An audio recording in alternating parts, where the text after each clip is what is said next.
I awoke early the next morning, long before Stephen and the others, and went to check on the engines. I was surprised to see they were both still awake. Gordon looks exhausted. He clearly didn't sleep last night. And Molly looked as though she had been crying for hours. I asked her what was wrong last night. And Molly looked as though she had been crying for hours. I asked her what was wrong and she said that she was worried about Neville and Murdoch. She knew Murdoch was scheduled to collect a goods train from Knapford, and Neville was working the Brendam branch. Molly began to cry, saying how she wouldn't know what to do with herself if they were gone. Gordon didn't say a word. The lack of sleep was starting to hit him, so I decided to leave them be. Hopefully, they'll be all right in a few hours. I can't believe it. Finally, we have some hope. As we were preparing the engines, the two-way radio the military had given me started to go off. I listened in, and the voice that came through shocked me. It was Sir Topham Hatt. As soon as I heard his voice, the water I was drinking flew from my mouth. What I heard, he was driving his car to a meeting he had planned with the railway board when the bomb was deployed. By the time he noticed the damn thing, it was too late. The explosion went off, and soon the shock wave hit. He lost control of his car and soon found himself stuck in a pothole. He sat there for a few hours contemplating on what to do. After some thought, he decided that he would move up towards Vicar's Town and get help, and began his trek. He found an old workman's hut where spent a few nights. Throughout it all, he couldn't get the thought of his engines out of his mind. He shuddered to think what could have happened to them. As he walked, he heard the sound of a steam engine and ran towards the line to see us. He tried waving us down, but we were long gone by then. After that, he began setting up a fire and sat there in the silence of the night. He tried telling himself that all his engines were okay, but he knew that was a lie. He was soon interrupted by a horn in the distance. He hopped to his feet and ran to the line just in time to see Diesel pulling up. Diesel was happy to see the man who has given him so many chances, and Topham hopped into the cab. And they went to the mainland. I couldn't have been more happy, and Gordon and Molly began to cheer up.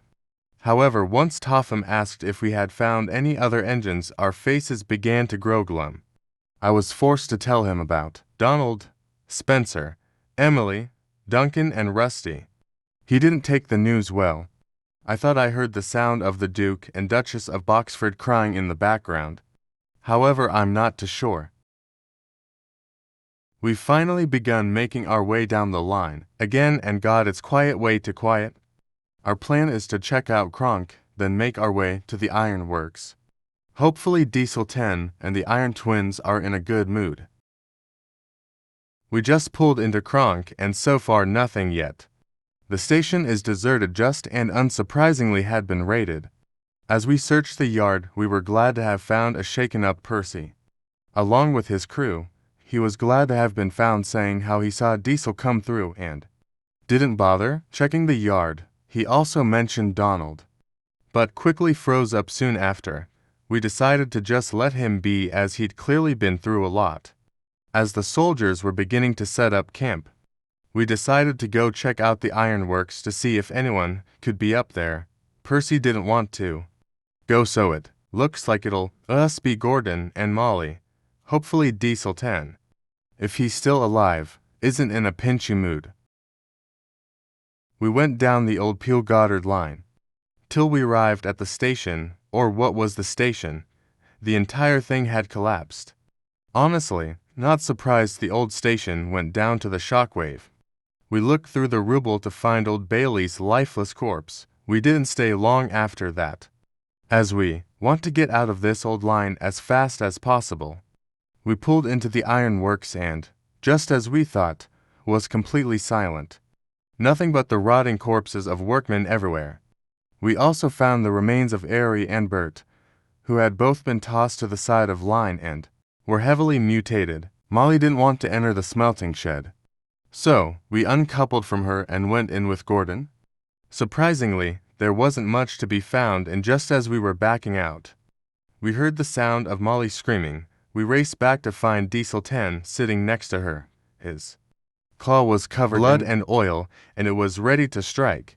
Diesel 10 said that he only had his claw raised in case she was another one of those freaks, and was going to defend himself if need be. Clearly, he had killed Ari and Bert in fear, thinking they were monsters. After we told him that they most likely were coming to him for help, he seemed to show some remorse, but quickly hid it, saying how we should get out of there. I couldn't have agreed more, and we left the ironworks. We just got back to Kronk, and the base is all set up. Thank God I'm exhausted. Percy was shocked to see Diesel 10 and was a little anxious about his blood-stained claw. Gonna get some sleep with the others. We're hoping to make our way up to Wellsworth tomorrow and possibly Brendam. Stephen isn't sure about Brendam after what Diesel told us, but the engines there might be in trouble.